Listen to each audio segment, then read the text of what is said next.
Assalamualaikum warahmatullahi wabarakatuh. Halo semuanya, perkenalkan nama saya Yuni Habatur Rahmah dengan nomor NPM 2122001. Di video kali ini saya akan menjelaskan tentang historiografi Cina. Untuk yang pertama yaitu mengenai periodisasi histori Cina. Untuk masa yang pertama yaitu masa dongeng atau masa prasejarah, di mana pada masa ini muncul adanya historiografi tetapi tidak secara tertulis, melainkan hanya berupa oral history atau histori dari mulut ke mulut. Untuk periode yang kedua yaitu periode masa dinasti. Untuk dinasti yang pertama yaitu dinasti bernama dinasti Shang, di mana para arkeolog modern membuktikan bahwa peramal istana dinasti Shang telah menyimpan arsip-arsip ramalan mereka yang ditulis pada tulang dan batok kura-kura. Masa awal dinasti ini terdapat catatan yang terpisah terutama pada bab tertentu mengenai sejarah klasik yang mencerminkan suatu minat yang terus-menerus pada sejarah keturunan para raja dan sebagainya. Dinasti selanjutnya yaitu dinasti Han awal. Sejarawan agung bernama Ma Qian menulis Cici, kitab sejarah pertama yang memuat tentang sejarah Cina dari zaman samar-samar sampai kira-kira 100 tahun sebelum Masehi. Masa dinasti Han ini kemudian menjadi masa kejayaan dari sejarawan yang bernama Pan Ku yang menulis sebuah kitab yang merupakan buku pertama dari rangkaian sejarah dinasti yang menjadi model yang ditiru para sejarawan lainnya untuk penulisan buku-buku sejarah dinasti pada masa kemudian. Selanjutnya dinasti Tang. Pada zaman dinasti Tang, keemasan dan kesenian kesusastraan meningkat. Untuk pertama kalinya sejarah menjadi bahan baku dalam kurikulum ujian negara. Seseorang pejabat bernama Tu Yu berusaha membebaskan diri dari tradisi catatan dinasti dan menulis Tung Tian yang berbentuk ensiklopedia dan dianggap sebagai sejarah institusional Cina yang pertama. Untuk dinasti selanjutnya yaitu dinasti Manchu. Pada masa ini muncul perasaan yang tidak puas akan kekolotan neo-konfusianisme di Cina, sehingga menyebabkan timbulnya suatu gerakan kritik yang sangat penting, yaitu empirisme nasional menjadi inspirasi lahirnya prinsip-prinsip dan metode baru dalam geografis historis di Cina. Modernisasi histori di era masa modern di Cina awalnya ditolak namun kemudian menjadi kompromistis dan komodatif di tahun 1860 sampai 1905. Pada akhirnya makin besar penerimaan terhadap pemikiran dan pranata barat yang dimulai di tahun 1905. Perguruan tinggi yang merupakan lembaga baru yang pertama kali mengadakan studi sejarah. Universitas yang terkenal pada tahun itu yaitu di tahun 1930 sampai 1931. Mereka menyediakan beberapa kedudukan bagi sejarawan. Gerakan pembaruan juga muncul dan menjadi sangat menonjol pada gerakan 4 Mei 1919. Gerakan ini pada dasarnya mencari suatu kebudayaan baru yang bebas di mana Cina yang biasanya diterapkan pada kepentingan masyarakat modern. Sejarah analisis juga telah menggantikan cara-cara komplikasi dalam historiografi sejarah Cina. Selanjutnya yaitu mengenai karakteristik dari historiografi Cina. Yang pertama, menggunakan konteks Cina atau internal untuk menjelaskan berbagai macam hal yang terjadi dalam sejarah Cina daripada konteks eksternal atau barat. Jadi, ia menggunakan konteks sejarah lokal mereka dibanding menggunakan pemikiran-pemikiran dari barat tersebut. Yang kedua, pendekatan yang digunakan adalah pendekatan yang bersifat kewilayahan yang membagi secara horizontal sehingga sejarah regional dapat dikaji secara lebih rinci. Pembagian ini juga menjadi dua zona yaitu pesisir dan pedalaman. Yang ketiga, pembagian secara vertikal masyarakat Cina disesuaikan dengan status sosialnya. Selanjutnya yaitu mengenai faktor-faktor yang mempengaruhi historiografi Cina. Faktor yang pertama yaitu pandangan orang Cina itu sendiri terhadap sejarah.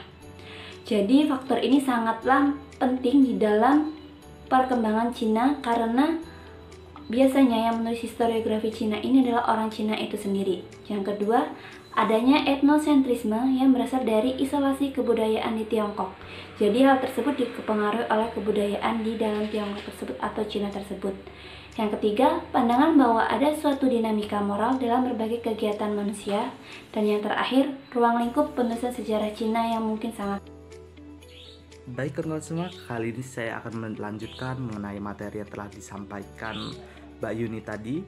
Ya, kali ini saya akan menjelaskan mengenai periodisasi historiografi Jepang. Jadi, yang pertama, historiografi Jepang kuno. Historiografi Jepang kuno ini diawali dengan historiografi kuno Kojiki pada tahun 720 adalah catatan mengenai masalah-masalah kuno.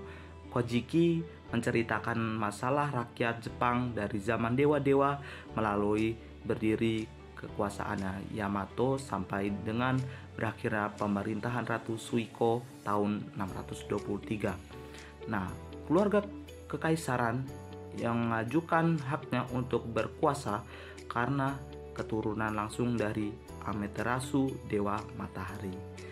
Yang kedua yaitu ada historiografi tradisional Jepang.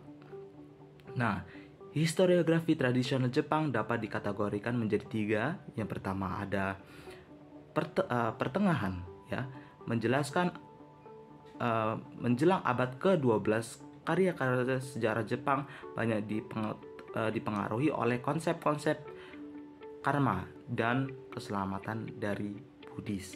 Nah, sejarah kepahlawanan yang paling terkenal adalah mengenai perang antara Minamoto dan Taira. Nah, ditulis dan dibacakan terutama untuk pesan pendidikan. Selanjutnya itu ada zaman Tokugawa, ya.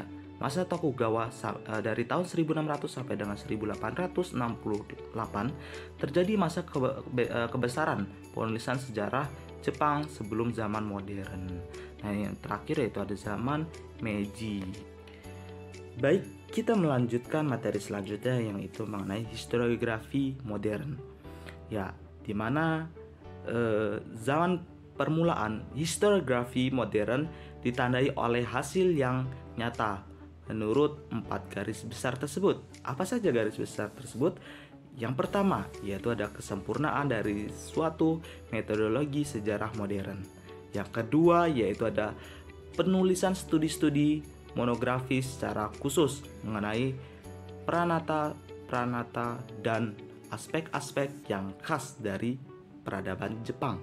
Yang ketiga, yaitu ada persiapan survei sejarah secara umum. Dan yang terakhir yaitu ada penerbitan buku-buku referensi dan bahan-bahan sumber, ya, yang banyak karyanya. Ya, apa saja karyanya? Salah satunya yaitu ada Kokushi no Kenkyu tahun 1908 dan masih banyak lagi. Dan selanjutnya yaitu ada selain itu juga ada muncullah perhimpunan sejarah seperti yang pertama ada Shigakai, ya, masyarakat sejarah Jepang, dan ada Keizaishi Kenkyukai, ya, masyarakat untuk studi sejarah ekonomi, dan ada Sakai Keizaishi Gakai, yaitu masyarakat sejarah sosial dan ekonomi, dan yang terakhir ada Reishigaku Kenkyukai, ya, masyarakat ilmu pengetahuan sejarah. Nah, pada tahun 1930 mengadakan ekspansi ke daratan, melancarkan perang Pasifik. Hal ini menyebabkan adanya perpecahan di kalangan sejarawan. Nah, baik, melanjut ke materi selanjutnya yaitu tentang sejarawan Marxis. Yaitu sejarah Marxis ini memiliki ciri-ciri menulis kembali perkembangan nasionalis di Jepang, yaitu ada kritik kapitalis dan imperialis. Muncullah buku Nihon Shihonsugi Shikaza tahun 1932. Ya, yang dari buku tersebut berisi mengenai tentang esai sejarah perkembangan kapitalisme di Jepang.